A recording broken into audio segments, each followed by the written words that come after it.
2006 সালে জিম্বাবুয়ের বিপক্ষে বাংলাদেশের প্রথম আন্তর্জাতিক টি-20 ম্যাচে অভিষেক হয়েছিল সাকিব আল হাসানের।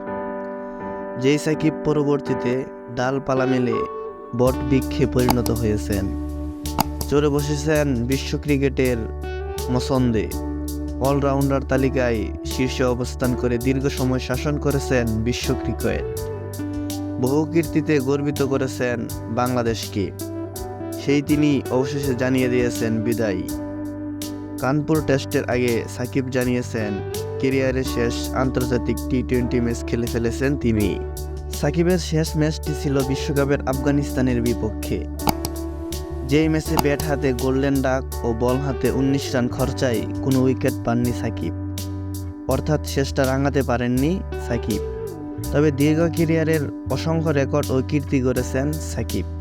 2006 সালে জিম্বাবুয়ের বিপক্ষে খুলনা শেখ আবু নাসের স্টেডিয়ামে অভিষেকের পর এই ফরম্যাটে তিনি হয়েছেন বাংলাদেশের সেরা ক্রিকেটার।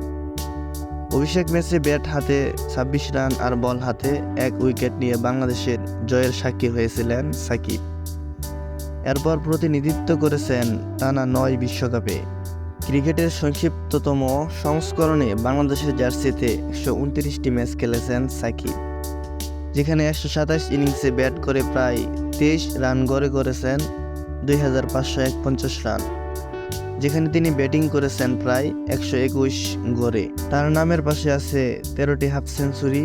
তাছাড়া বল হাতে শিকার করেছেন 149 উইকেট। সবশেষ বিশ্বকাপেও দেশের হয়ে সবচেয়ে বেশি বিশ্বকাপ ম্যাচ খেলার রেকর্ড গড়েছেন সাকিব। বিশ্বকাপের সবচেয়ে বেশি উইকেট তার, রেকর্ড 50টি।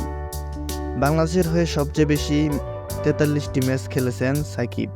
শুধু কি ম্যাচের সংখ্যা, আন্তর্জাতিক টি-20তে উইকেট তোলার বিচারে সেরা 3 জনের একজন সাকিব। তার উপরে কেবল নিউজিল্যান্ডের টিম সাউদি ও আফগানিস্তানের রশিদ খান। এতে গেল বোলার সাকিবের কীর্তির কথা। ব্যাটার সাকিবও বাংলাদেশিদের মধ্যে সেরা। 129 ম্যাচে 2551 রান তার। রান তোলার বিচারে 13তম ক্রিকেটার তিনি।